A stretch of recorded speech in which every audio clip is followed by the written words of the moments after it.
¿Es como? Al más R. Ah, ok. Ese A ver dato me si, gusta. a ver si por allí puedes R. hacerlo.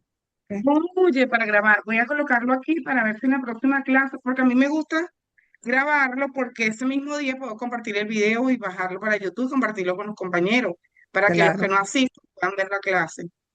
ya. Sí, bueno, Chévere, muchísimas gracias, profe. mira, el tema que vamos a ver hoy es el de los profetas. Me imagino que todos ustedes están bastante familiarizados con el tema, dado que les tocó a cada una trabajar un profeta. Sí, Pero lo cierto es que este es un tema fascinante. Y es fascinante por lo que vienen a representar estos personajes, vamos a decir así, en el mundo bíblico.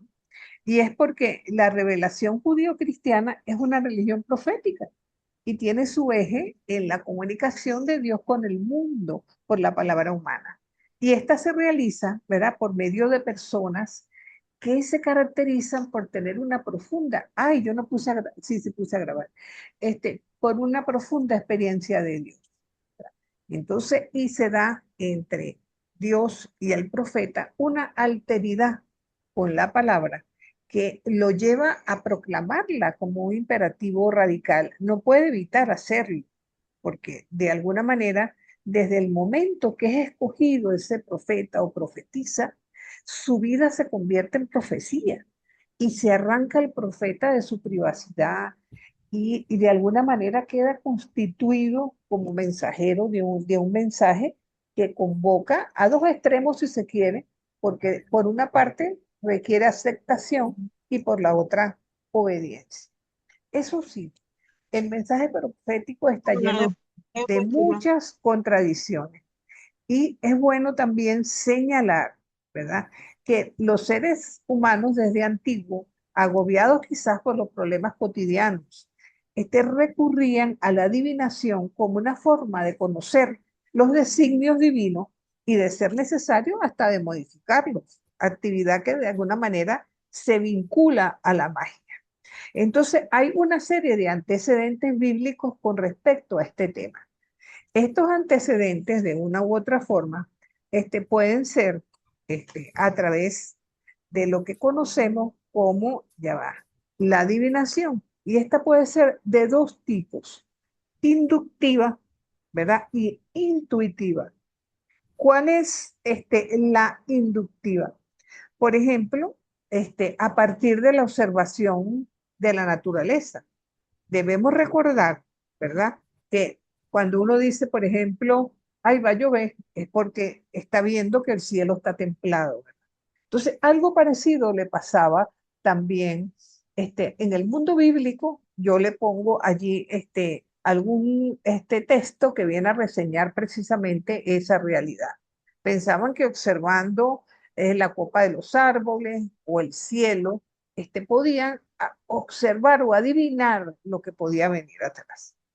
También otro método fue la observación de los animales. Yo no sé si ustedes tienen presente el texto de Primera de Samuel, cuando los filisteos se robaron el arca. Entonces empezaron a ocurrirle una serie de desgracias y consultaban a los sacerdotes de qué es lo que podían hacer, que cómo era posible que les estuvieran pasando esas cosas. Y entonces ellos dijeron, bueno, vamos a hacerlo muy, muy simple, pues. Vamos a montar el arca en una carreta con bueyes y si se quedan los bueyes por nosotros, eso es nuestro.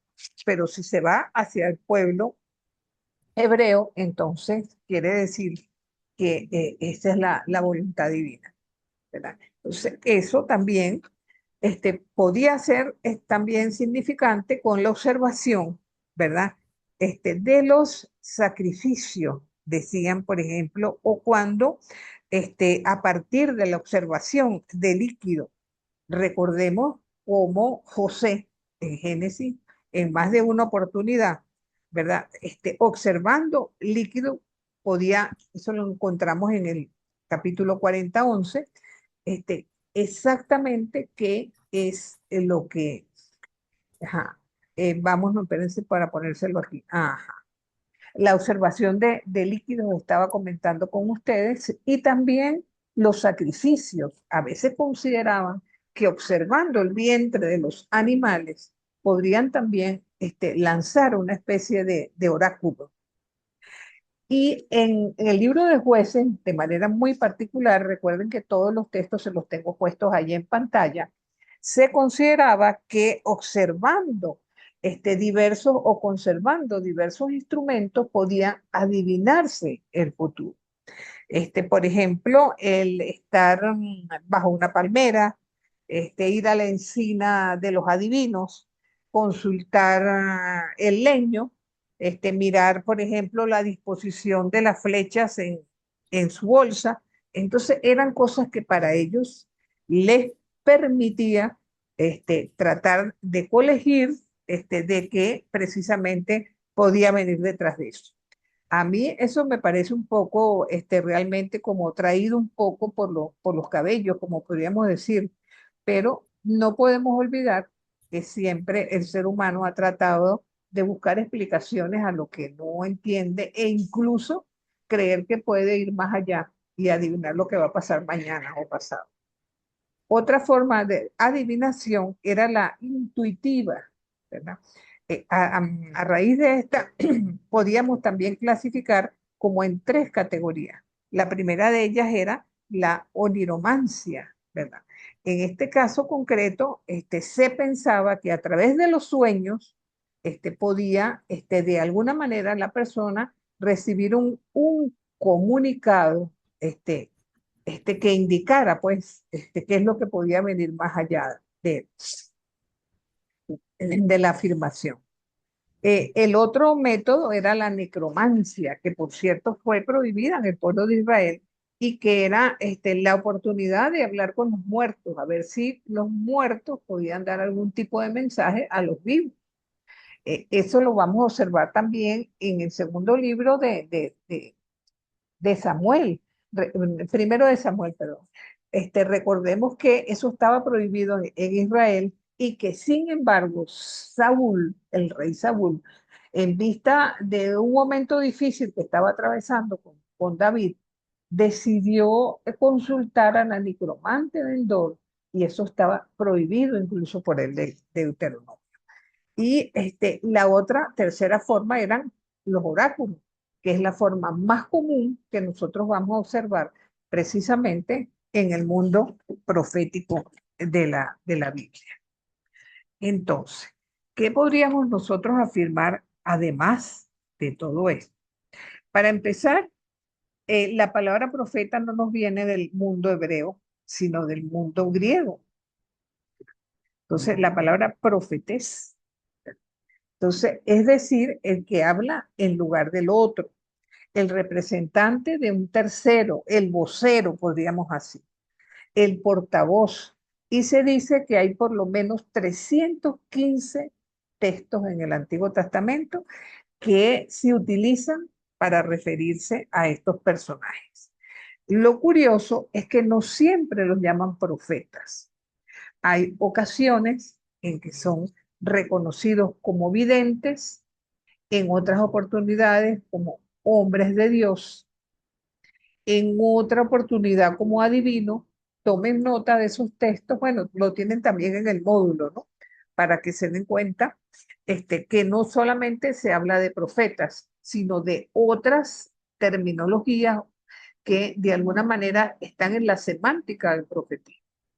Cuando se habla de una persona que es soñadora o es visionario, e incluso muchos familiares de profetas o vamos a decir discípulos de profetas, se les llama también así, hijos de profetas. Tomemos un solo ejemplo para verlo así. ¿Qué dice Segunda de Reyes 2:3? Por favor, Ricardo.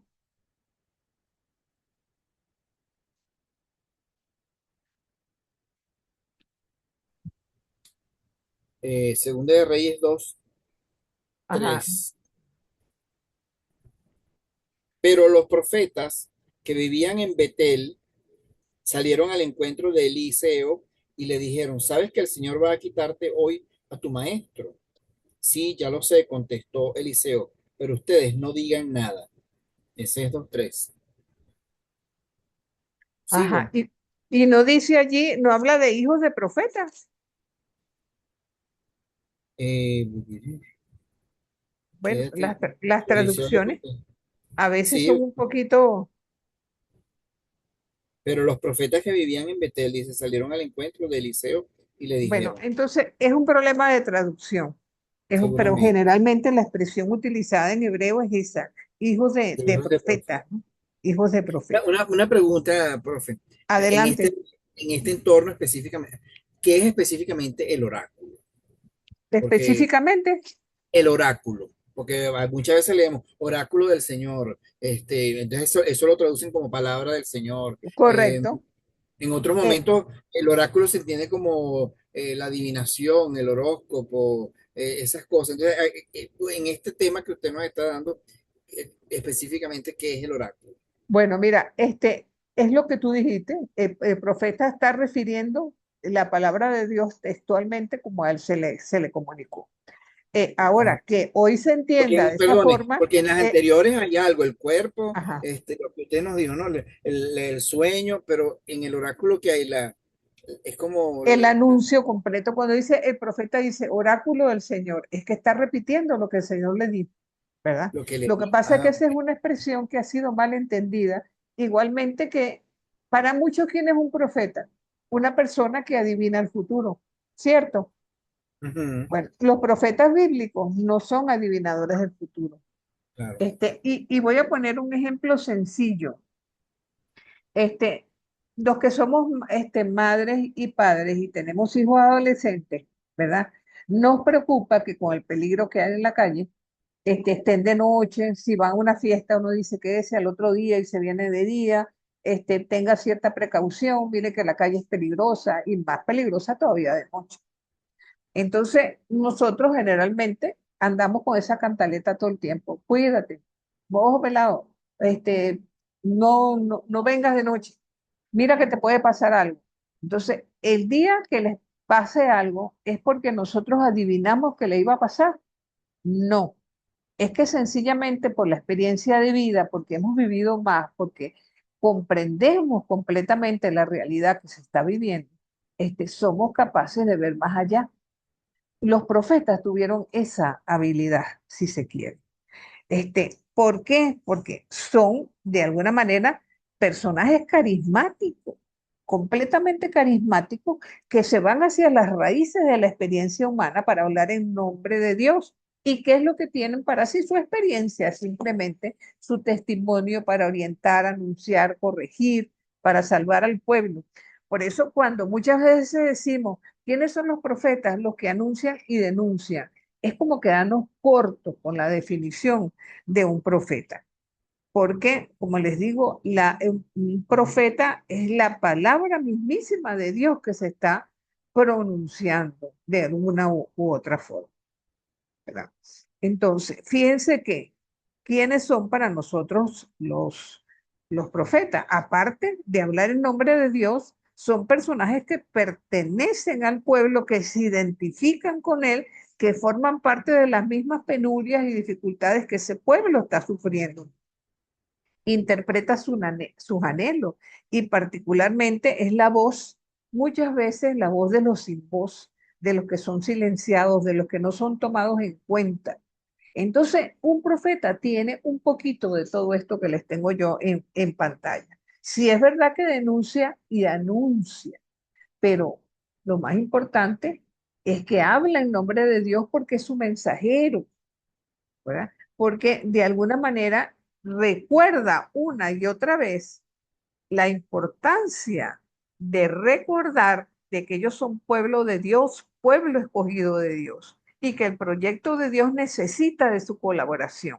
Por eso vemos que en momentos de penuria animan al pueblo y en momentos de gran bonanza los advierten acerca de la posibilidad de alejarse de la alianza y de alejarse de Dios porque se quedan con el momento de bonanza que están disfrutando y se olvidan un poco, ¿verdad?, de lo que podría pasar si toman otro camino. Adelante, Ricardo. Ellos, una duda que tengo. ¿Ellos solo aparecen cuando el pueblo se ha apartado de la palabra de Dios o están No, siempre no ahí? necesariamente, En algún porque, lugar he leído eso, no sé. ajá, generalmente son como la conciencia del pueblo, vamos a decir así. Pero la conciencia está activa tanto en los buenos como en los malos momentos, ¿verdad? Ahora, lo que sí es curioso es que los profetas aparecen durante la monarquía. ¿Por qué durante la monarquía? Porque fue cuando ellos empezaron a comportarse como sus vecinos, cuando empezaron a subyugar a su propio pueblo, cuando empezaron a cometerse injusticia, empezó a acapararse tierra, empezaron de alguna manera a no vivir en la fraternidad del inicio, a alejarse en muchas ocasiones de esa alianza que prometieron con Dios. Y eso de una u otra forma, ¿verdad? Los encadenaba a situaciones terribles. Quien actúa mal termina en la vida yéndole mal. Finalmente, como quien dice, la vida termina cobrándole su mal proceder. Eso, en cierto modo, es la palabra de los profetas, ¿verdad? El profeta, como les digo, es como la instancia crítica y una instancia que no solamente es para los reyes, para los sacerdotes, también lo es para el pueblo, también lo es para el pueblo, ¿verdad? Que de una u otra forma van señalando como un camino, ¿verdad? Un camino por el que el pueblo tiene que transitar, ¿verdad? Para vivir de acuerdo a como Dios quiere que ellos vivan. Entonces, de algún modo, ¿verdad? Es como un llamarles la atención para que no se alejen de los lineamientos de la Torá, cuyo carácter es reafirmado abiertamente por los profetas. Para ellos, la sociedad es el espacio donde viven su vocación, tratando, por supuesto, de conseguir también su propia realización, porque ellos son parte de ese pueblo. Entonces, en ellos palpita, si se quiere, como un doble contraste, ¿verdad? Primero, el movimiento de Dios hacia él y él a su vez al pueblo, ¿verdad? Pero el profeta busca ese rostro de Dios vivo y su experiencia en intimidad con Dios se convierte, si se quiere, en la razón de su misión, su pertenencia a Dios, la entrega generosa, ¿verdad? Y por supuesto, es enviado por Dios hacia su gente y por ende es el intermediario, vamos a decir así, muchas veces entre un pueblo agobiado, entre un pueblo cansado, ¿verdad? Y precisamente él se hace personero de todas esas necesidades. Entonces, también tendríamos que decir que el profeta practica para sí un ministerio individual. Adelante, Briseida.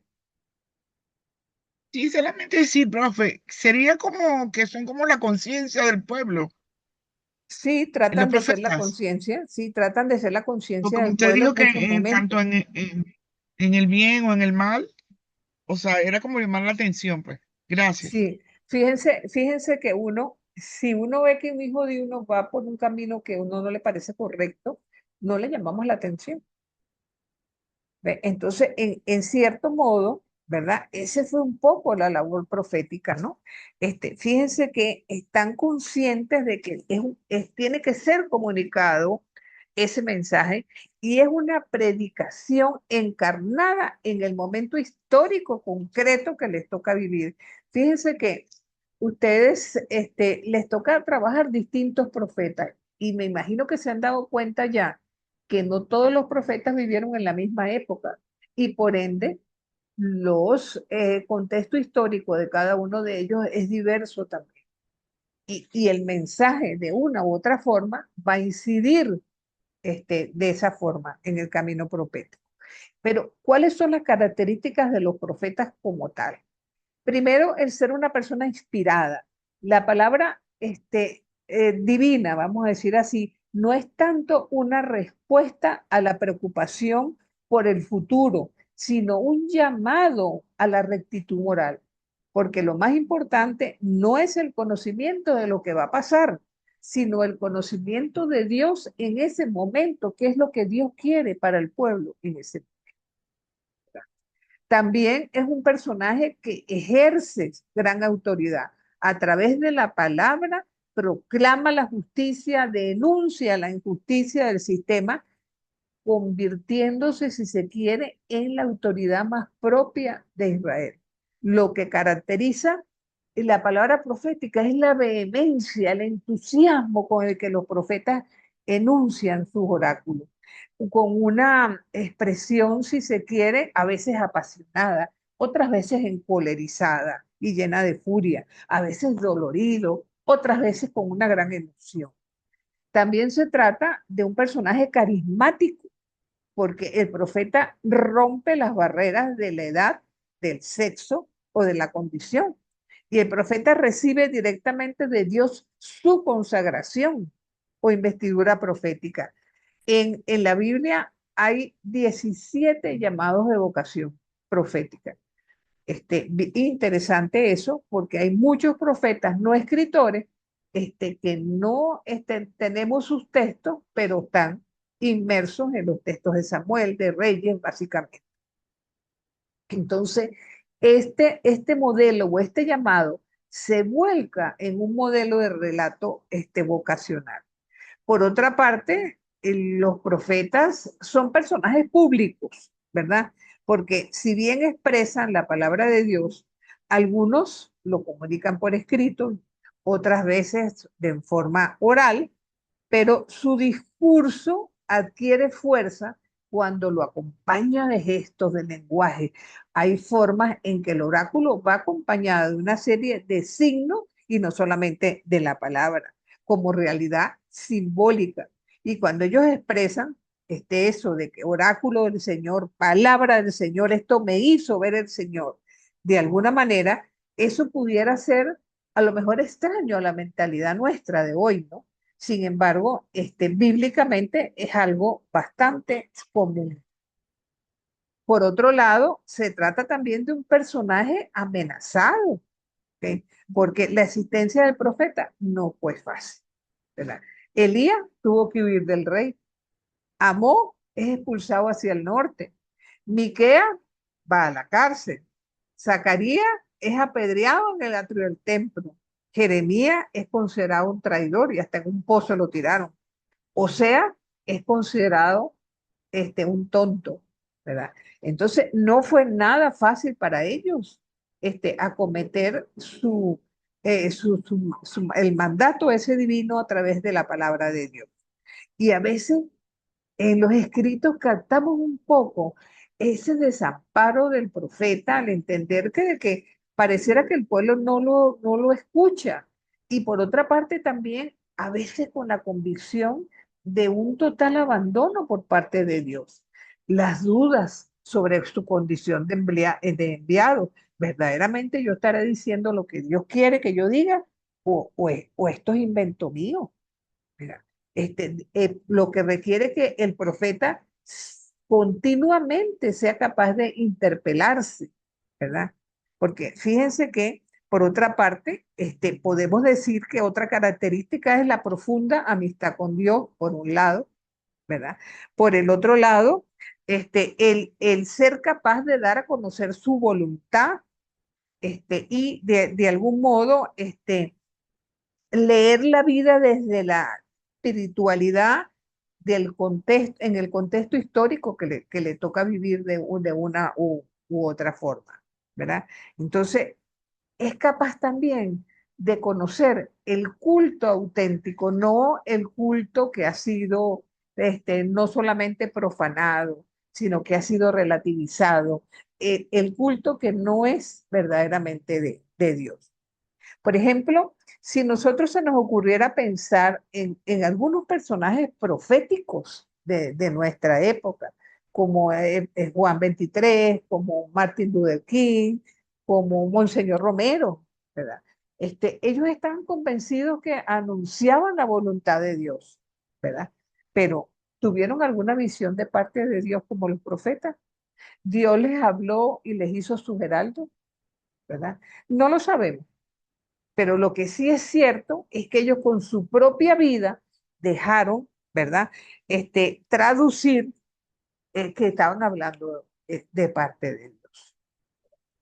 y eso lo revelaron a través de los acontecimientos históricos que les tocó afrontar, las personas que vieron sufrir las injusticias que denunciaron, la esperanza que de alguna manera pregonaron, ¿verdad? Entonces, debemos recordar que cuando el pueblo se asienta en la tierra prometida y va transitando paulatinamente del nomadismo al sedentarismo, de la ley del desierto a la convivencia social, de la guía de personajes carismáticos como los jueces hasta llegar a la monarquía, ¿verdad? Entonces, ¿qué buscaban ellos? Acomodarse a a un nuevo género de vida, ¿verdad? Pero eso puso a prueba su fidelidad a la alianza. Y entonces, ¿quiénes eran los que lo llamaban a botón todo el tiempo?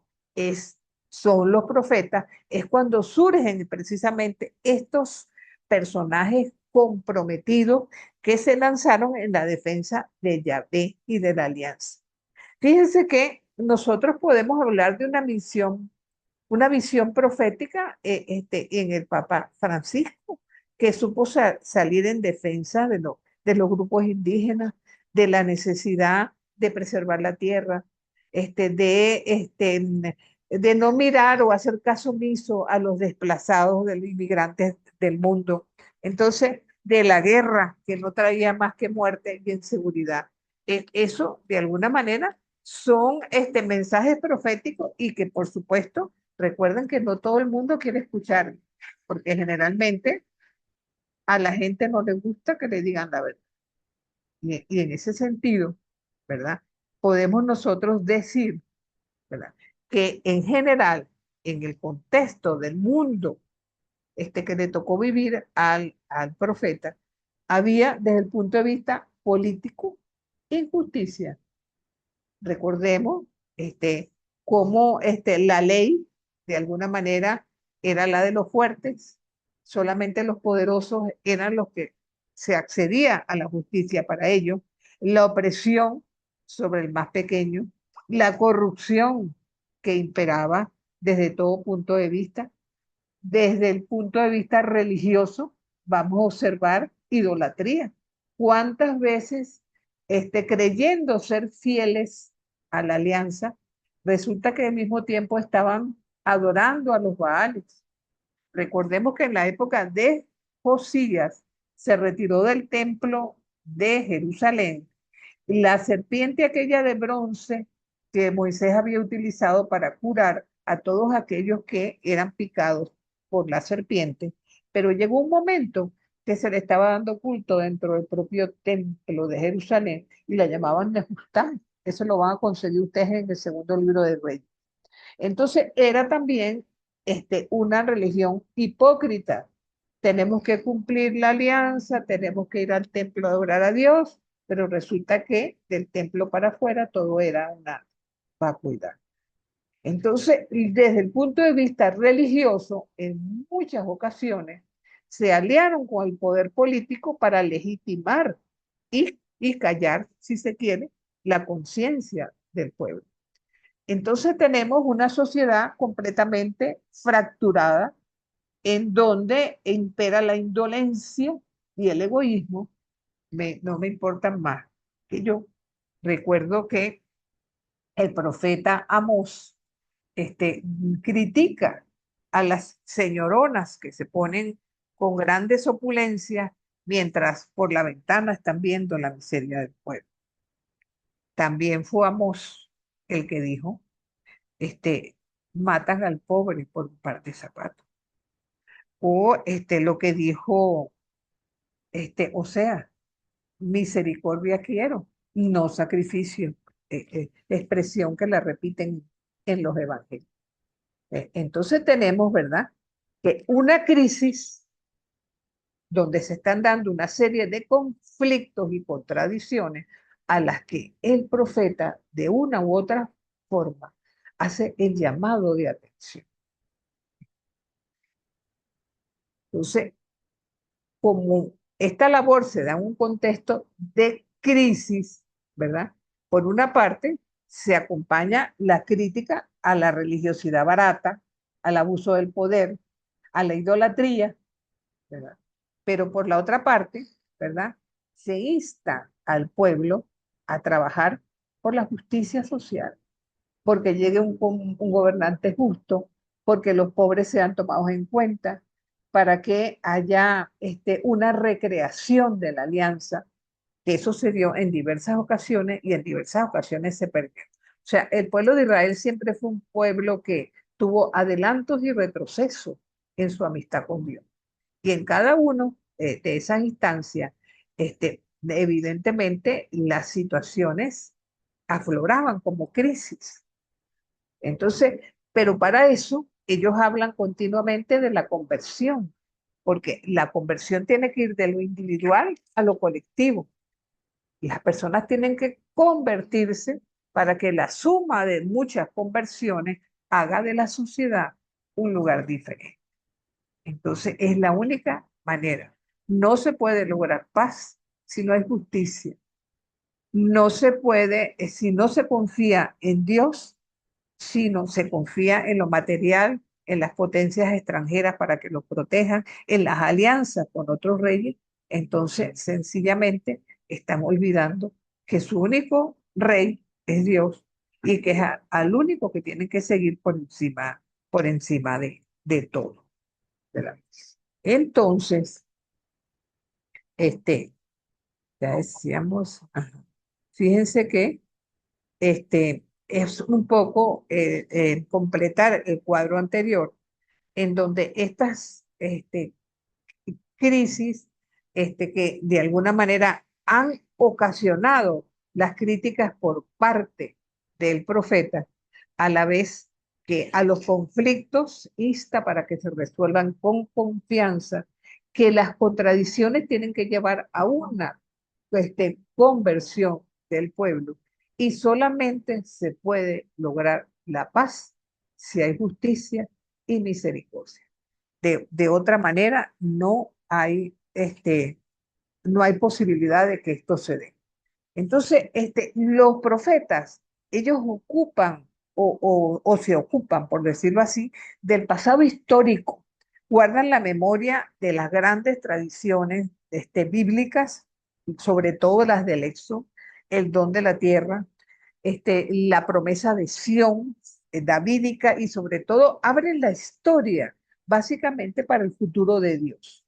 Pero ¿cómo se puede abrir el futuro de Dios con tanta infidelidad, con tantos fracasos históricos de los liderazgos políticos religiosos e incluso del mismo pueblo? Porque también era fácil desde el pueblo decir, ay, es que los políticos, ay, es que los sacerdotes, pero es que el pueblo no se portaba mejor. O sea que la crítica del profeta va a todos, de alguna manera.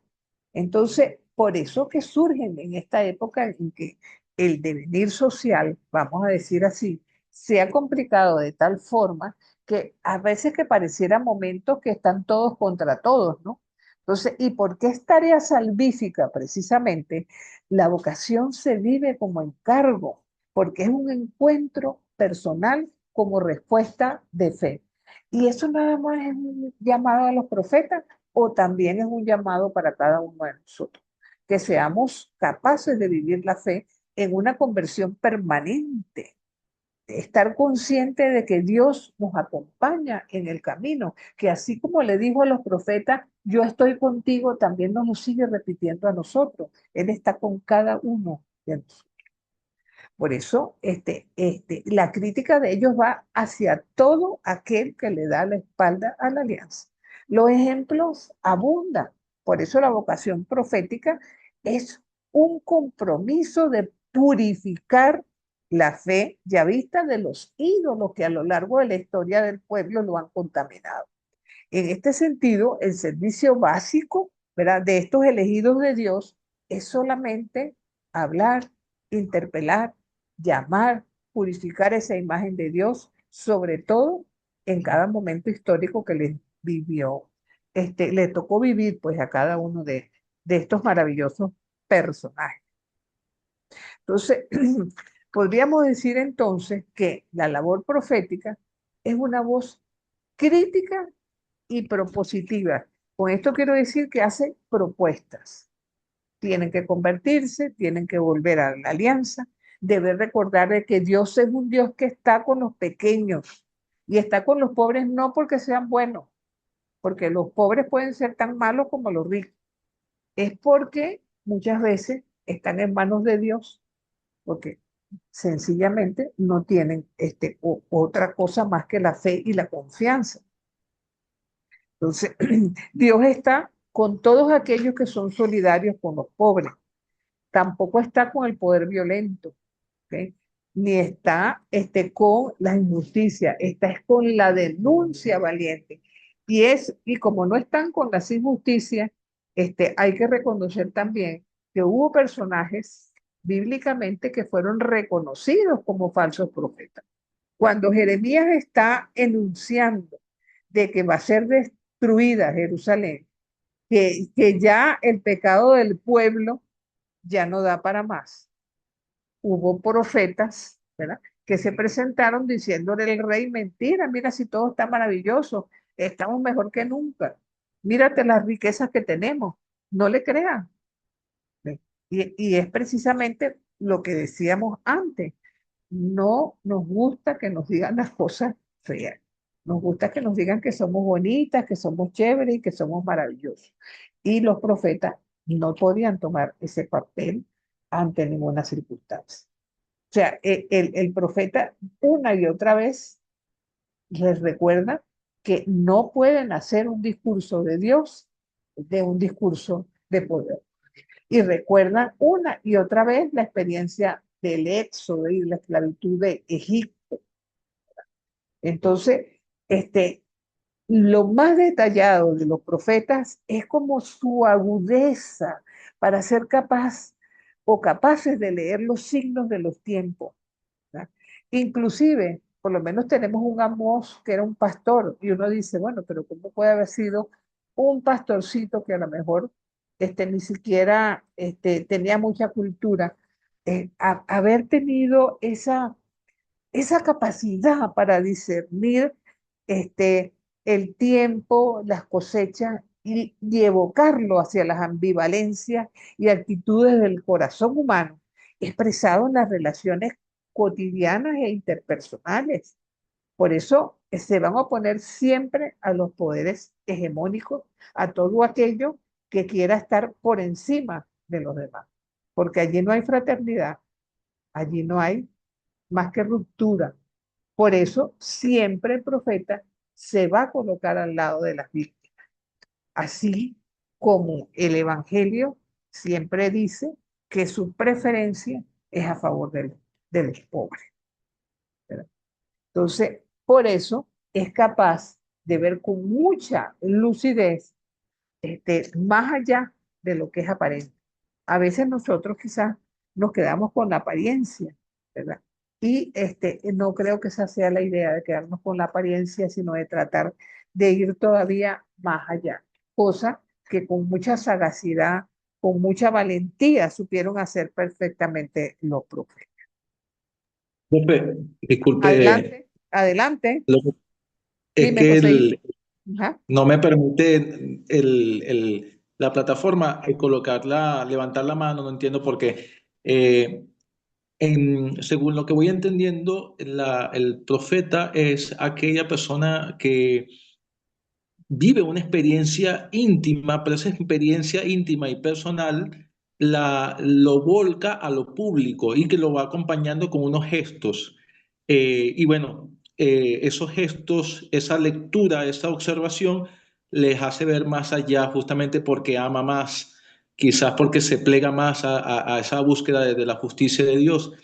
Pero me hacía, mientras estaba describiendo todo este proceso, me venía a la mente los falsos profetas, Ajá. eh, que de una u otra manera se menciona constantemente, y uno mismo lo piensa así, que bueno, todo el mundo tiene una espiritualidad, todo el mundo tiene una conexión, también le dicen, todo el mundo tiene una fe.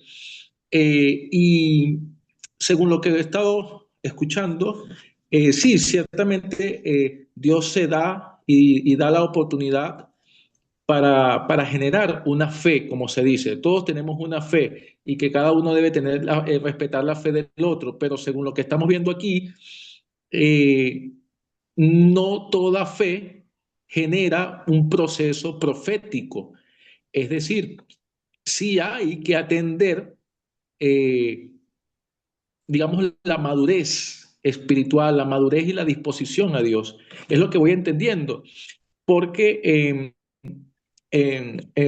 entrado en unas conversaciones, trato de ser lo más sereno posible, pero me sorprende que las personas, tan sencillo, la predominancia del individualismo y la superficialidad, acentúa incluso dentro de la iglesia, dentro de algunas predicaciones y clases de la iglesia, que bueno, no se sanciona, no, por usar una palabra, no, quizás no es la palabra más acorde, ¿no?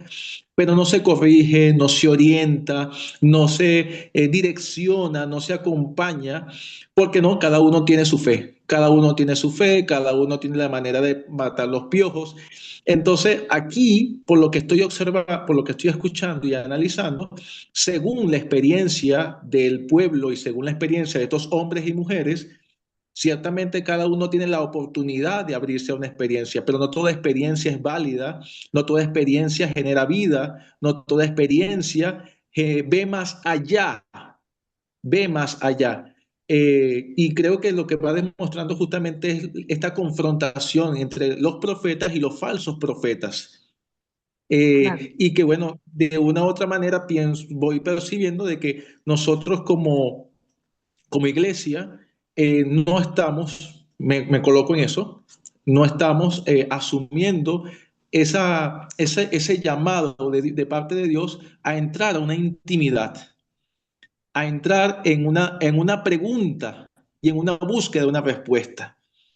Y que bueno, a veces la expresión de la iglesia se queda nada más en las formas y no es que sea malo, no es que esté mal, pero no es suficiente y creo que me ha encantado esta descripción de la labor profética y al mismo tiempo las caracterizaciones proféticas, que lo agradezco mucho porque no tenía algunas lagunas y me abre ahora al pensamiento, espero su iluminación, profe, pero es eso, a medida que usted iba hablando, me venía la apreciación de falsos profetas y profetas. Es decir, que no se puede justificar a todo el mundo diciendo es que, bueno, todo el mundo tiene su fe, todo el mundo tiene su manera de... Y bueno, quisiera un poquito de luz frente a eso porque necesito luz frente a eso. Bueno, Gracias y mira, disculpe lo largo. tú acabas de describir un poco lo que es la enfermedad de nuestra época en cuanto a individualismo, a entrar en diferencia, ante inclusive no podemos quedarnos con la fe, porque el pueblo de Israel fue un pueblo de fe. Pero uno puede decir uno que una persona cuando tiene una fe, esa fe va en un plató o en ascenso cada vez más. Para que eso pase, uno tiene que estar en una continua conversión, haciendo un mea culpa de lo que debo corregir, tratando de ver qué es lo que yo debo mejorar. No olvidemos que cada uno de nosotros, por nuestro bautismo, somos sacerdotes, profetas y reyes. Y eso es una labor que no solamente a los profetas bíblicos este, le está mandado, si es que tenemos la vocación profética, porque también allí hay una cuestión que hay que tomar en cuenta, la vocación. No todos tendríamos para vocación de profeta, ¿verdad? Lo que sí tendríamos es ser auténticamente cristianos. Y ese quizás sea precisamente el reto que tenemos día a día, porque a veces, igual que el pueblo de Israel, a veces damos un pasito para adelante y a veces damos un pasito para atrás. Adelante, José Luis.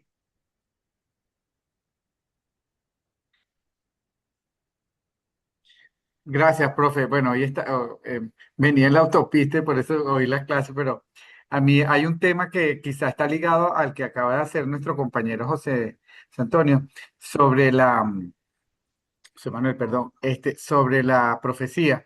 Y es que yo tengo la impresión que hay un grupo de profetas que como que les cae la cosa encima, digamos, y como que no quisieran ser profeta. Dicen, no, yo voy a huir. O sea, la profecía no es siempre como algo ahí buscado, querido, ¿no? Y uno tiene la impresión, y comparto un poco la intervención anterior, en el sentido de que a veces queremos mucho protagonismo, decir cosas o ser incluso agresivos con los demás, y entonces lo escudamos diciendo que somos proféticos. Ah, no, yo soy así porque yo soy profeta.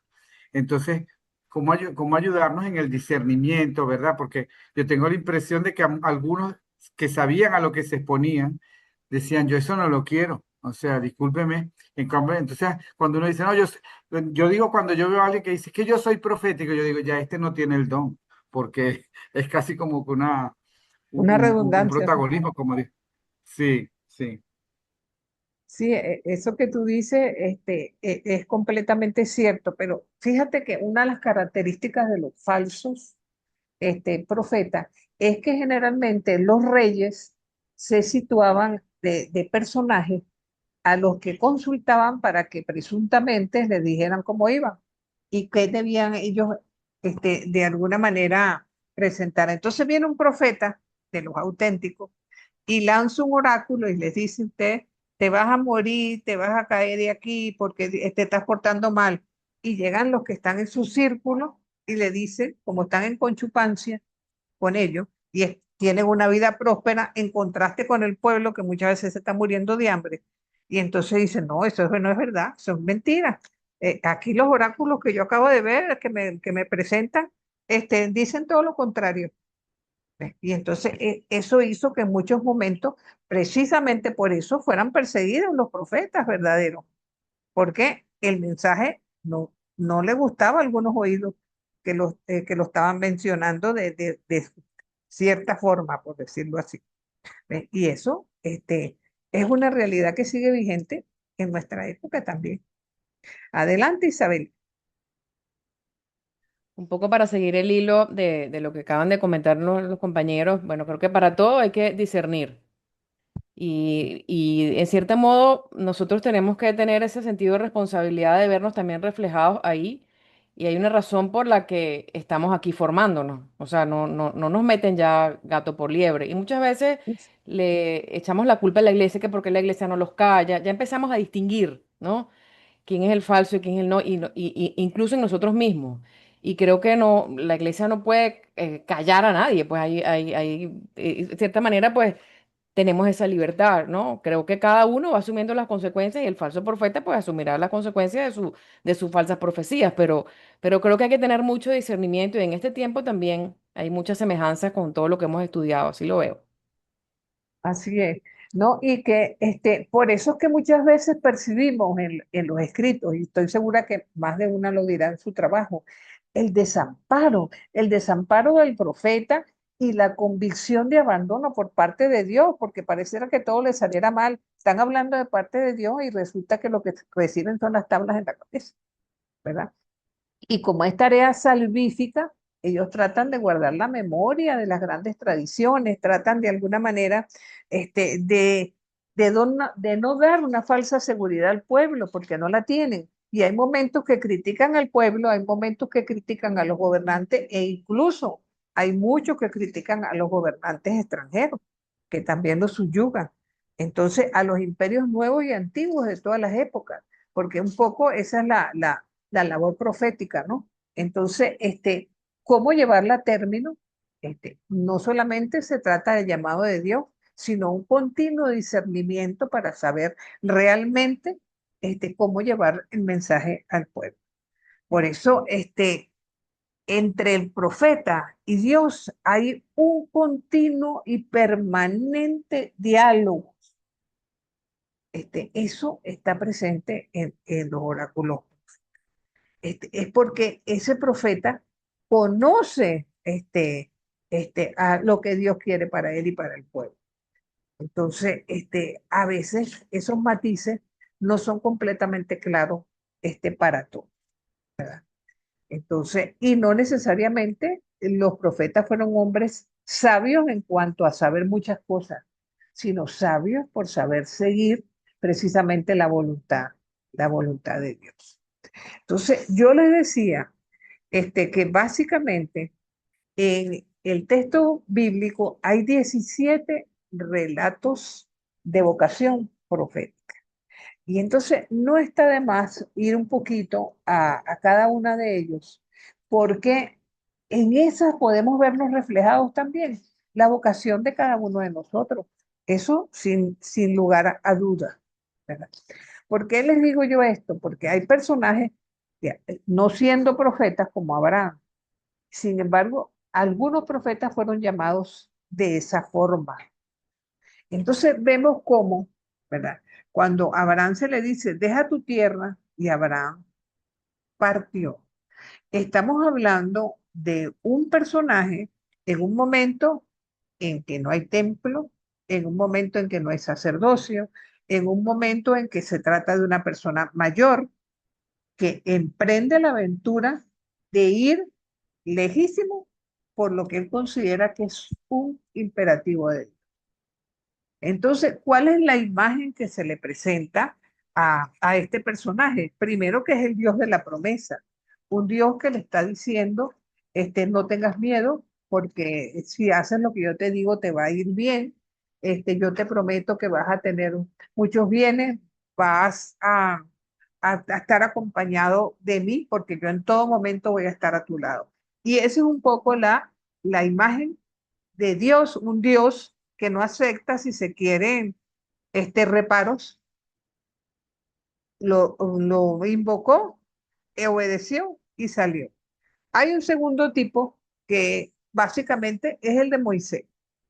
Cuando se hace presente en la zarza ardiente, ¿qué es lo primero que le dice a Moisés? Cuando él le dice, tienes que ir a mi pueblo para salvarlo, tienes que ir a mi pueblo para liberarlo, yo voy a estar contigo, ¿verdad? Entonces, aquí se están dando varios elementos. En primer lugar, la orden de Dios, las objeciones del elegido. No, no, yo no puedo, no quiero, no. Entonces, Dios como un signo, ¿verdad? Le indica, yo estoy contigo, básicamente. Y sabemos que Moisés era tartamudo, quien hablaba por él era su hermano. Entonces, pero a pesar de todas las dificultades que tenía, fue capaz de acometer la experiencia.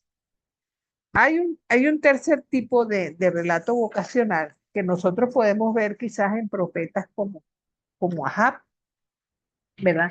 Donde, bueno, olvida decir que en el caso de personajes como Moisés, el Dios que se presenta aquí es como un Dios cercano, que dialoga con su elegido, que busca resolver sus dudas para que él sea capaz de seguir adelante y afrontar la situación que le está haciendo ver. Percibe ese personaje la grandeza de Dios que ha salido a su encuentro, y él poniendo, es capaz de salir a cumplir esa misión, ¿verdad? Entonces, por otra parte, Dios no acepta las objeciones del elegido. Va porque te estoy mandando. Entonces, hay un tercer tipo, decía, que es en el caso de Ahab, por lo menos, que es un profeta que aparece en Primera de Reyes 22. Entonces, pareciera, ¿verdad? La vocación de Miqueas también se parece mucho a esto, que Dios estuviera sentado en su trono altísimo, rodeado de sus magistrados, de su gente, y solicita a un voluntario para una determinada misión, ¿verdad? Entonces, en este sentido, ¿verdad? Ese voluntario alza la mano y dice, yo voy, se ofrece para llevar a cabo la misión. Entonces, generalmente se trata de una misión difícil, pero ¿cuál es la imagen en este tipo de vocación? La de un Dios soberano, ocupado de la marcha de su reino, que busca el bienestar del pueblo y que no acepta bajo ninguna circunstancia la objeción por parte del enviado, que de alguna manera también tiene como una condición, tiene que pasar por una especie de purificación ritual, que lo vemos en algunos personajes bíblicos, por ejemplo, capítulo 6 de Isaías, por ejemplo, ¿verdad? Y entonces toma conciencia también el enviado de que tiene una labor importante, pero que a la vez es una labor difícil de la que tiene que salir airoso. Y finalmente, el cuarto tipo de vocación, que yo creo que es el de la mayoría de nosotros, recuerdan que Samuel está durmiendo y recibe como en una especie de sueño que lo están llamando, Samuel, Samuel. Entonces él va donde el sacerdote Elí, le dice, Señor, dime, ¿para qué me llamas? No, yo no te he llamado. Vuelve otra vez, vuelve a sentir ese llamado, nuevamente va donde Elí. Eso pasa durante 3 ocasiones y es cuando Elí comprende de que es Dios quien está llamando a Samuel. Entonces, la mayor parte de nosotros también, quizás lo que estaba hablando José acerca de la fe, no es algo que se tiene de una vez y para siempre, sino que también el proceso, la fe es un proceso, la conversión es un proceso, el perdón es un proceso, la aceptación es un proceso. Y en este caso concreto, de Samuel, nos están hablando de un personaje que se va dando cuenta de cuál es su misión de a poco, no de un primer momento y de una sola vez, sino poco a poco se va dando cuenta qué es lo que Dios quiere de él y para qué, ¿verdad? Entonces, ese es un llamado que se llama, no se llama, podríamos decir que es gradual y varias son las llamadas que se le hacen al elegido. Entonces vemos que el Dios que se presenta aquí es un Dios que parece que tuviera como mucha pedagogía para ir poco a poco con paciencia abriendo la comprensión de su discípulo. Por eso no apura ni la respuesta ni la fuerza, esperando sencillamente que el elegido por fin capte qué es lo que Dios quiere para él. Entonces, en ese momento que es invitado a hacerse discípulo. Por eso nosotros podemos afirmar que los profetas fueron personas sorprendentes ante situaciones extraordinarias, verdaderos intérpretes de la realidad, ¿verdad? Captaron situaciones de aflicción del pueblo que la devuelven como esperanza, como conciencia lúcida. Caramba, mire, estamos mal porque hicimos esto, tenemos que corregirnos, tenemos que cambiar, tenemos que tratar de que seamos otros para nuevamente volver a la alianza. Entonces, y es natural porque las manifestaciones proféticas en el fondo, ellas responden a la necesidad sentida del ser humano, ¿verdad? Y el pueblo de Israel, al igual que todas las culturas que le rodeaban, ¿entiendes? No fue la excepción. Es una necesidad prácticamente de a veces pronunciar lo impronunciable, actuar lo que no está formulado, dar carácter a las expresiones vagas de los gobernantes y del pueblo. Y un poco esa fue la función de los profetas, básicamente. Podríamos decir, además, que si vamos a clasificar los profetas, tendríamos que decir que según encontramos en la Biblia, hay 4 profetas mayores, Isaías, Jeremías, Ezequiel y Daniel, y 12 profetas menores, ¿verdad? Que se les considera profetas escritores. Pero el mundo profético va más allá de esto. Si nosotros los ubicamos a cada uno de ellos en un momento y concreto histórico, veremos cómo en efecto nacen con la monarquía. Específicamente, vamos a encontrar profetas en el reino del norte una vez que se divide la monarquía y profetas en el reino del sur, ¿verdad? Cómo, ¿verdad? El mundo profético abarca un universo más grande que los textos que tenemos en la Biblia y específicamente, y les pongo en mayúscula, a Jesús, porque Jesús siempre se definió a sí mismo como profeta, él nunca se definió ni como Mesías, ni como el Cristo, sino al final del camino, cuando ya prácticamente iba a ser conducido a la muerte. Y más allá de eso, tenemos la particularidad de observar que hay las personas que están señaladas en rojo son mujeres profetizas, no escritoras, pero que también jugaron un papel importante en la historia de Israel. A algunos de ustedes les tocó trabajar con dichas mujeres. Adelante, Ricardo.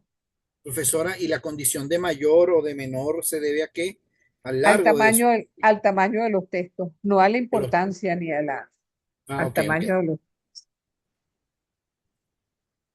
Y por supuesto, estamos viendo cómo se puede considerar profetismo bíblico incluso desde Abraham, aunque el mote de profeta tal como los conocemos no se aplica a él.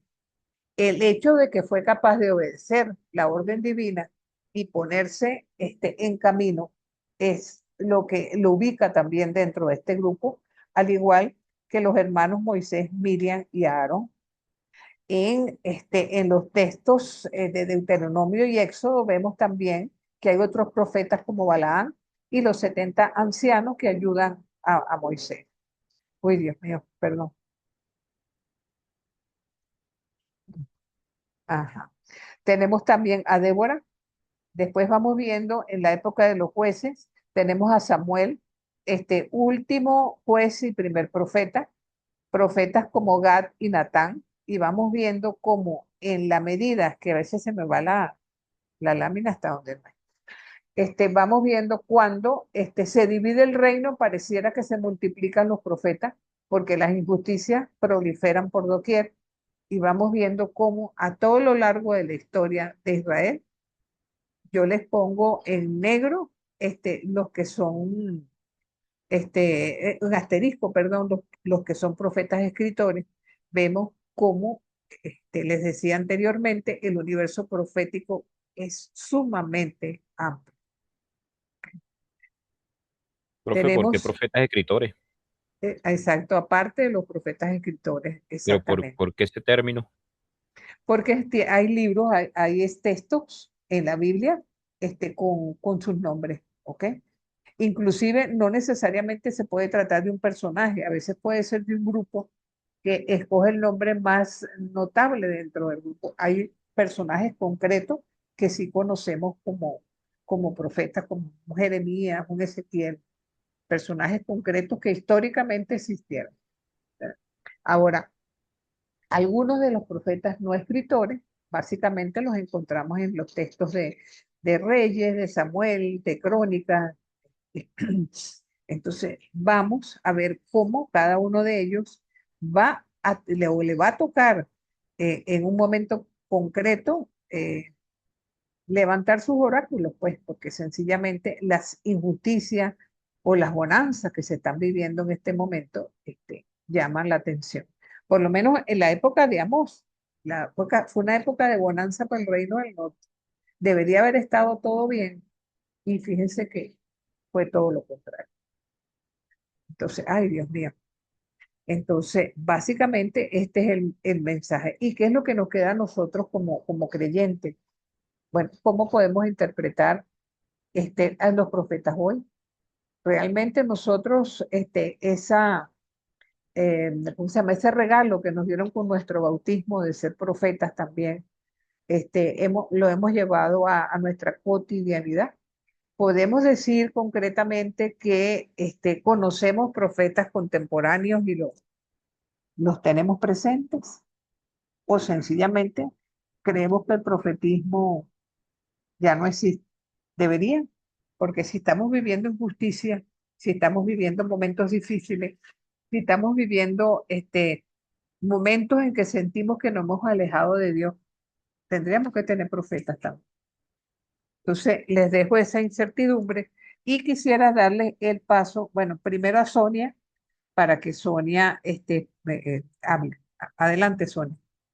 ¿Cómo está, profesora? Quería preguntar, por ejemplo, Juan, no podría considerarse como profeta cuando él habla, por ejemplo, del Apocalipsis, pero ya no sería del Antiguo Testamento, sino como en el Nuevo Testamento.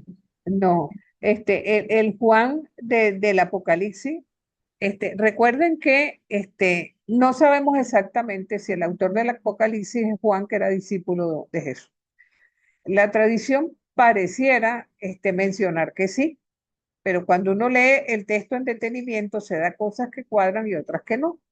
Entonces, el texto de Juan es un texto netamente apocalíptico. Y no podemos olvidar, y eso lo vamos a desarrollar más cuando veamos la apocalíptica en el Antiguo Testamento, que la apocalíptica y la profecía se parecen, tienen algunos elementos comunes, pero lo que las diferencia es de dónde vienen. Generalmente la apocalíptica nace del pueblo, generalmente la profecía nace de lo establecido, vamos a decir así. Los profetas eran personas respetadas, independientemente de que no le gustaran sus oráculos o no, a mucha gente, pero la apocalíptica va por otra vía. Yo quería, terminando con este tema, hacer un llamado a Isabela, que fue la primera que se ofreció para hacer la exposición del profeta que le corresponde. Debemos recordar que son muchas expresiones muy cortas. La participación de ustedes en este trabajo debe ser corta para que todos puedan realmente ofrecer su trabajo. Que la idea es, ya Isabela lo había puesto por WhatsApp, así que tienen ustedes la oportunidad todos de poder ir compartiendo estos pequeños trabajos e ir profundizando sobre todos estos personajes maravillosos, teniendo como base lo que hemos compartido la tarde de hoy. eh, Empiecen a comparar su profeta, hasta qué punto tenemos a un profeta que se ajusta, otro que se va como de lado, otro que pareciera un antiprofeta. Eso los va de alguna manera a clarificar todo lo visto en esta temática tan extraordinaria que es el profetismo. Yo abrí la posibilidad de que puedas, cada uno de ustedes hacer su presentación. Adelante, Isabela.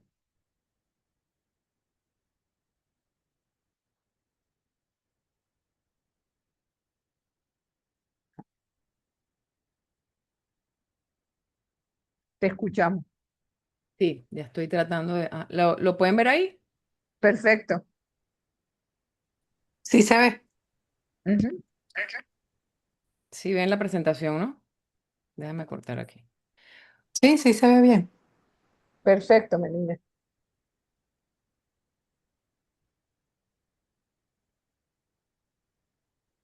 Ok, bueno, el profeta que me corresponde, sobre el que me corresponde hablar, es el profeta Oseas.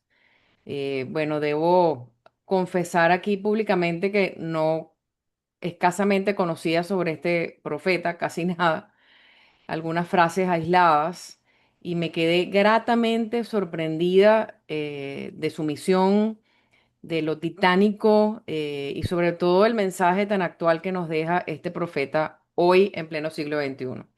Es una lección de amor, de perdón, de fidelidad, pues una misión, como les dije, un poco titánica, pero que viene a redefinir aquellos que tal vez la sociedad o la misma vida o la misma estructura corrupta puede tildar de tontos, y de tontos no tienen nada, porque se nos llama justamente a volver a Dios y a esa fidelidad.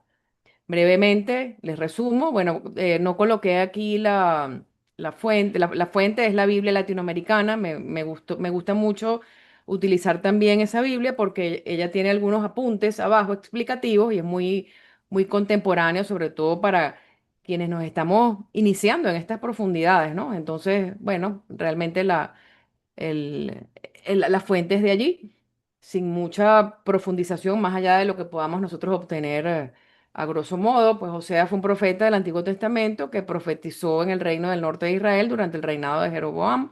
Recordemos lo que la profesora Rebeca nos explicó en clase, que Israel estaba dividido, el norte y el sur. Por tanto, bueno, luego del tiempo de los reyes, este profeta justamente denunció aquella crisis que vivía esta gente del norte de Israel, que había adorado a falsos dioses, que se había alejado, pues que había caído en una corrupción extrema.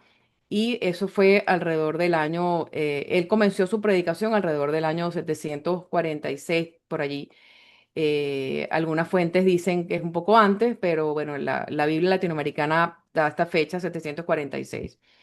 este pueblo se había apartado de Dios y justamente había quedado destruido luego de esta invasión de los asirios. Eso ya lo estudiamos también, fue más o menos en el año 721. Había una crisis moral, una crisis espiritual, pues la gente pues estaba también viviendo unas situaciones extremas y entonces él empieza a profetizar aquí y Dios le da una misión pues, increíble y también un poco tirada por los cabellos, porque le pide, bueno, esto está dividido en 14 capítulos, tres partes. La primera parte va del capítulo 1 al 3. Y aquí pues se expresan muchos mensajes, los oráculos de los que nos estaba hablando la profesora. En el capítulo 1 hasta el 3 pues Dios pide a Oseas casarse con una mujer prostituta, tienen tres hijos, y este casamiento, pues esta unión, esta alianza viene a simbolizar esta unión de Dios con el pueblo de Israel que había sido infiel. Viene a mostrar a través de Oseas, pues esa fidelidad, ¿no? En este caso, esta mujer viene a demostrar o representar la infidelidad del pueblo de Israel. Estos hijos que tienen ellos dos también tienen significados proféticos en el marco del juicio y de esa misericordia infinita de Dios. Pero no solamente él se casa con esta mujer de la mala vida, esta mujer prostituta, sino que además ella lo traiciona, comete adulterio, lo abandona. Y entonces en esos oráculos, pues en esos mensajes, Dios le ordena que la busque, que la perdone a pesar de las traiciones. Y aquí tomé un pedacito de sustraje un pedacito de ese texto. Yahvé me dijo, disponte de nuevo a amar a una mujer que ama y comete adulterio.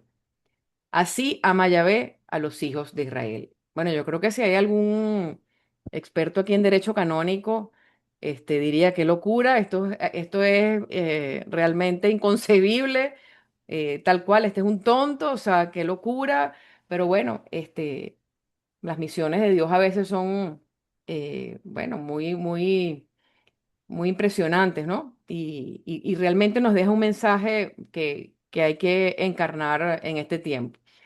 ¿Cuál es la enseñanza? Pues bueno, aquí se entiende que Dios llama a Oseas a esa misión, que es una misión obviamente inédita, casarse con esa prostituta, como les dije, y es traicionado y él la perdona por mandato de Dios y justamente Dios muestra aquí lo que ama a su pueblo, su fidelidad y que está dispuesto a perdonarlos si se arrepienten. Entonces aquí vemos que hay un matrimonio roto, pero luego es restaurado, pues esta restauración tiene un significado escatológico muy importante y también el sentido profético muy actual, ¿no? Y que va en tono a lo que estaba, a ese desastre que estaba viviendo Israel y que lo estudiamos, ¿no? Y bueno, Dios ha sido ciertamente como ese marido fiel a Israel que una vez que bueno, los rescata de la esclavitud, hace un pacto con ellos, los lleva a la tierra prometida, pues ellos caen otra vez, caen en esa idolatría, al dios cananeo, los Baales, y bueno, Dios al final dice que renovará su pacto por amor, por compasión, por misericordia y por fidelidad. Y eso lo lleva adelante, pues, de la voz que lo expresa a través de este profeta.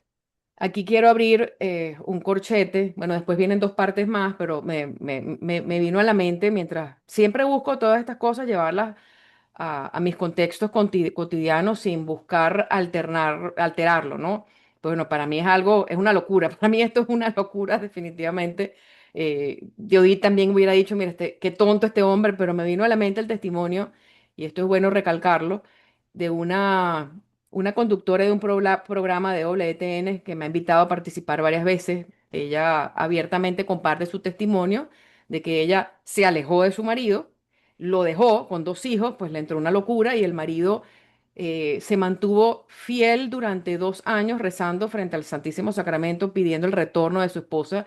Y esa mujer pues retornó y hoy tienen, bueno, un matrimonio precioso y ella se encarga de predicar, tiene una nieta, otro que viene en camino y bueno, está en este canal tan importante que es EWTN y bueno, la quiero muchísimo, he aprendido mucho de ella y creo que esos testimonios pues están más vigentes que nunca y Dios nos llama a esa fidelidad, a esa misión que va más allá de lo que puede verse de una forma etérea, sino más bien esa salvación, ¿no? Creo que a Oseas se le dio esa misión de salvación, no solamente de esta mujer de la mala vida, sino él la amó a pesar de su infidelidad, sino también de muchas otras personas bueno, que a lo mejor toman el matrimonio como cualquier cosa, ¿no?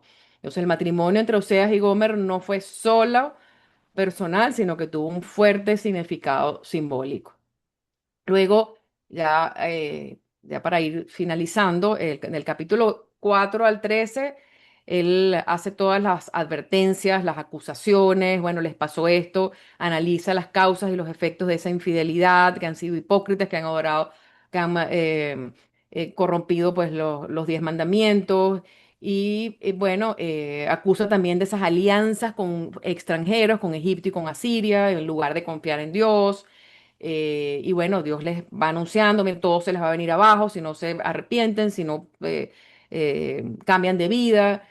Y bueno, al final es muy bonito, de verdad que es muy bonito. Este mensaje es realmente, creo que el centro, el ápice de este profeta, en el que, bueno, Dios dice, yo sanaré su rebelión, los amaré de pura gracia porque mi ira se apartó de ellos. Esto es ya en el tercer bloque, que es el capítulo 14.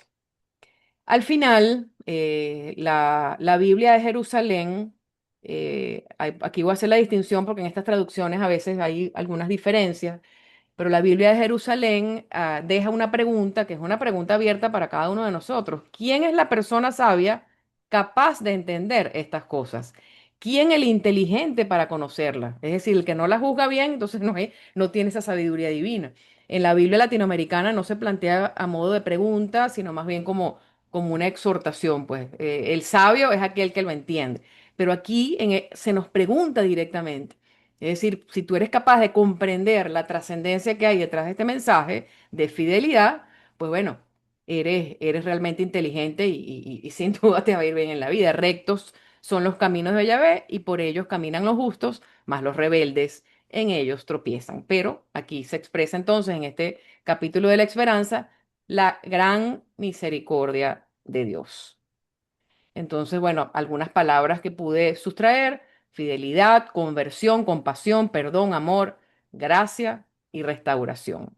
Me gustaría hablar muchísimo más, pero el tiempo es corto y hay que darle chance a los demás compañeros. Y bueno, espero que hayan meditado muchísimo sobre este profeta y que les deje una profunda enseñanza. Gracias por escuchar. Muy bien, Isabela, me encanta porque hablaste todo conciso y preciso. Una cosa que a mí me encanta de Oseas es el capítulo 11, porque en el capítulo 11 se muestra una imagen materna de Dios, inclusive, ¿no?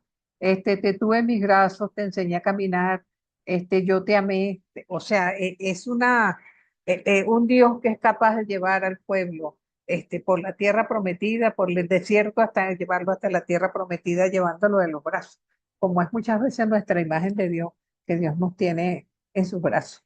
Excelente. Creo que Luis Miguel también tenía pensado para hoy, ¿no? Hacer su exposición. Luis Miguel está por ahí.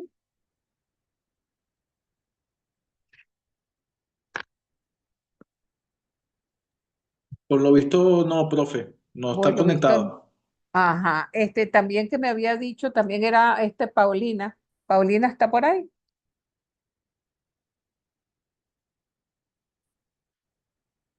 Tampoco. Marilu, ¿tú lo tienes listo? Que lo publicaste al grupo.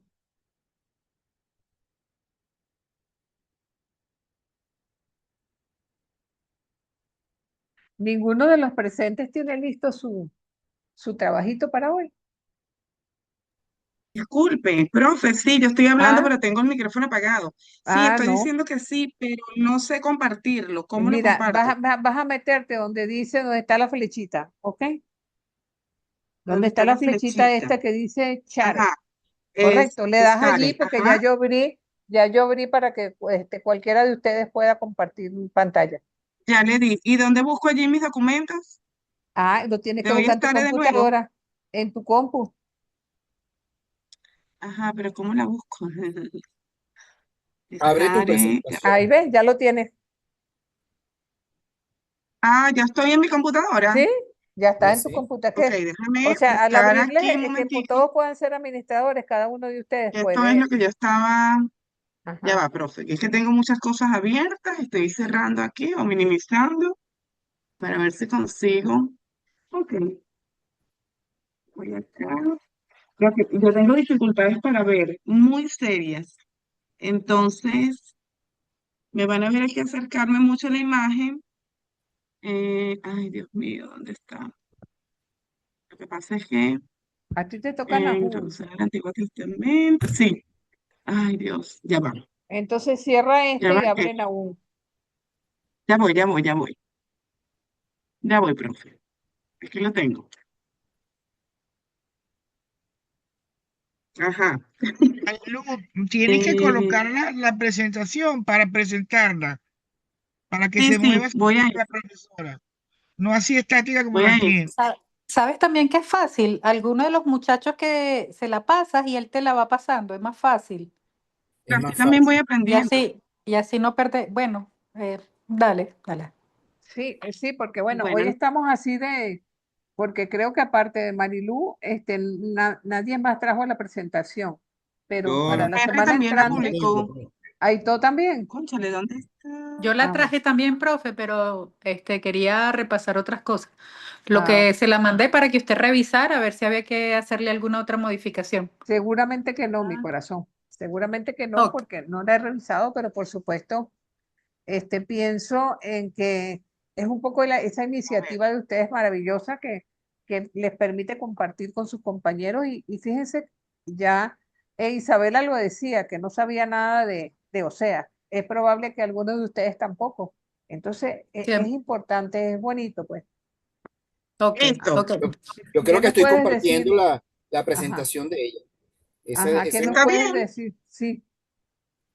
Sí, bueno, vamos a empezar entonces. Sí, Ya va, déjame ver aquí. Porque es que me sale un cuadrito. Ay, no, me salí de nuevo. Ya va. No, pero lo Estoy tienes en aprendiendo, pantalla. disculpe. Ok, ahí estoy, ahí estoy.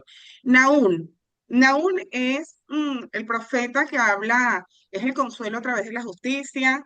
Se considera un poema vibrante sobre la caída de una superpotencia, que en este caso es Nínive. El profeta Nahum significaba su nombre consuelo o confortador. El origen es originario natural de El Cesa, un pequeño pueblo de Galilea. El contexto temporal, el siglo XVII antes de Cristo. Personalidad, es considerado uno de los personajes más intensos y uno de los poetas más brillantes del Antiguo Testamento, porque escribía con poesía. El contexto histórico, el azote de Nínive. El objetivo de este profeta de Nahum es anunciar la destrucción de Nínive, el capital del imperio asirio. ¿Quiénes eran los asirios? Eran la superpotencia y los villanos de esa época, famosos por su crueldad extrema y tácticas de guerra brutales, responsables de la destrucción del reino del norte de Israel. El sentimiento del libro es un grito de alivio ante la caída del pueblo opresor, que es Nínive. Tiene una estructura, este libro de Nahum, de 3 capítulos. El primer capítulo, el anuncio de la ruina asiria para consuelo del pueblo de Dios. El segundo capítulo, descripción de la destrucción, de la caída y el cautiverio de los habitantes. Y el tercer capítulo detalla de la toma, el detalle de la toma de Nínive y la inutilidad de sus muros y ejércitos ante el juicio. Dios como guerrero celoso. La justicia divina. Dios no es indiferente ante la crueldad y la opresión. Eso es lo que argumentan aún. Entonces, muestra un carácter de Dios como el Señor es lento para la ira y grande en poder, pero no dejará impune al culpable. Nahum 1:3. Mensaje central, el mal no tiene la última palabra. Versículos claves. El refugio. Jehová es bueno, fortaleza en el día de la angustia y reconoce a los que en él confían. Nahum 1:7. La caída sanguinaria. Hay de la ciudad sanguinaria, toda llena de mentiras y de rapiña. Nahum 3:1. La soberanía de Dios. Él controla el destino de todas las naciones. La reacción de las naciones. Nadie llorará la caída de Asiria, todos celebrarán el fin de su tiranía. Nahum 3:19. Conclusiones. Para Judá, Nahum representó un mensaje de esperanza. Dios escuchó su clamor, ya que estaba el pueblo viviendo muchísimas opresiones. Recordemos que Nínive representaba la tiranía, un gobierno opresor de los pobres, del pueblo.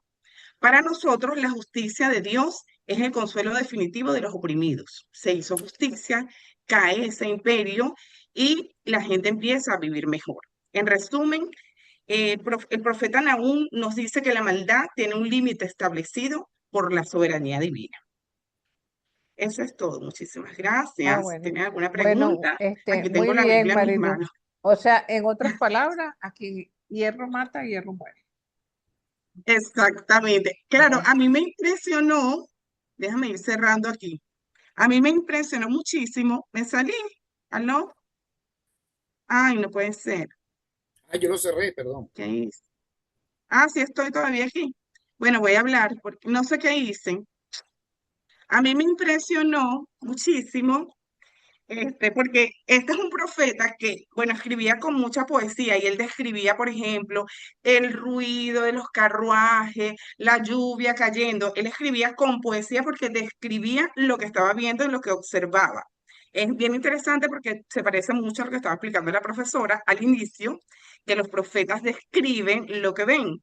Y él escribe todo su libro, que consta de 3 capítulos, escribe con mucha poesía, con mucha descripción de lo que observa. Muy interesante, pero a la vez es un profeta, eso, pues que el que a hierro mata no puede morir a sombrerazo. Me llama la atención también, primera vez que lo leo, yo creo que los profetas del Antiguo Testamento no, hay algunos que son muy memorables y que se nombran, pero hay otros que casi uno no lee ni conocía que existían, pero bueno, que tuvieron en la historia de Jesucristo un papel fundamental. Y en este caso, este profeta, que es considerado el poeta del Antiguo Testamento, nos enseña que todo lo malo pues cae por el peso de Dios y que la gente que anda por allí matando, asesinando y dañando en algún momento va a pagar en esta misma tierra por todo lo que hace. Esa es como mi reflexión, llevándola a la actualidad, ¿no? No podemos andar por ahí queriendo lastimar a otros sin que nos lastimen a nosotros. perfecto, Marilu, perfecto. Ahorita nos daría tiempo de escuchar algún otro si son 10 minutos nada más. Sí, Ahora, sí, profesor. si Yo lo tienen tengo ahí más para tiempo. 10 Ah, minutos. Sí, yo lo tengo para 10 minutos. bueno, adelante, pues. Sí. Yo no lo voy a cargar, pero lo que lo tengo en el otro computador, ¿no? Lo voy a explicar entonces. Ah, Bien, ok. a mí me correspondió Eliseo, ¿verdad? El Ajá. contexto de Eliseo es un profeta del Reino del Norte de Israel. Su ministerio duró aproximadamente 50 años, entre el 850 y el 790 de antes de Cristo. Su nombre significa Dios es salvación. Y él fue llamado por el profeta Elías, quien puso su manto sobre él y dejó su vida anterior para seguir a Elías como discípulo y después fue el sucesor de Elías. Actuó en medio de un contexto de crisis religiosa, guerra y dificultades. Dirigió comunidades de discípulos, en este caso él sí lo hizo, llamado los hijos de los profetas. Aquí hay una nota muy característica de Eliseo, porque no fue un profeta de la palabra, ni tampoco escritor, ni tampoco de la confrontación, sino fue más bien de la misericordia, un servidor cercano al pueblo. Su rasgo de su profetismo fue, uno, la cercanía. Él atiende a la viuda, a las madres enfermas, a los hambrientos y a la persona que se encontraba en peligro. También el segundo aspecto importante de Eliseo es que él es un profeta de la vida cotidiana en el sentido que sus milagros tocan las realidades normales del ser humano, como son el pan, el agua, la deuda, la salud, la protección y el sustento. Básicamente allí están los milagros más importantes de Eliseo. Y luego la misericordia. ¿Por qué? Porque en él predomina mucho la compasión más que la confrontación con ciertos grupos o representantes de las instituciones. Entonces, fíjense que de alguna manera él trastoca el profetismo que se venía sucediendo en la tradición de Israel hacia un servicio más comunitario, más Se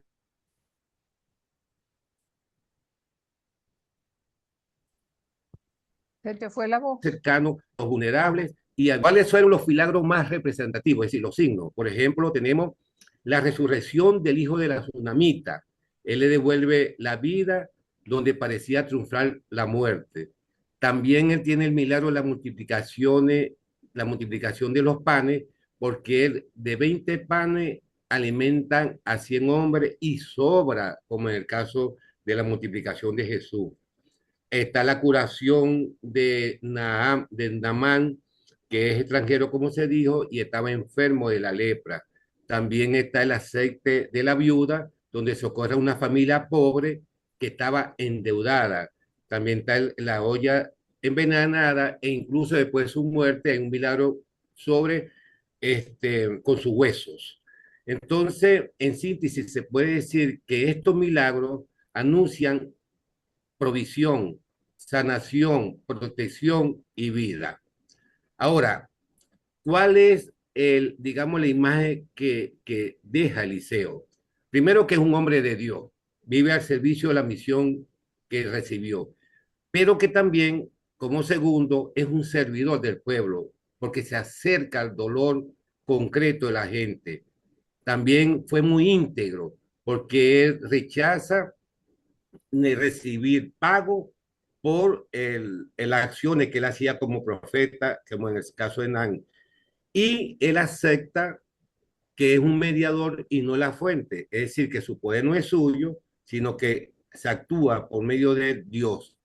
Entonces aparece como un profeta de la misericordia y de la fidelidad a Dios.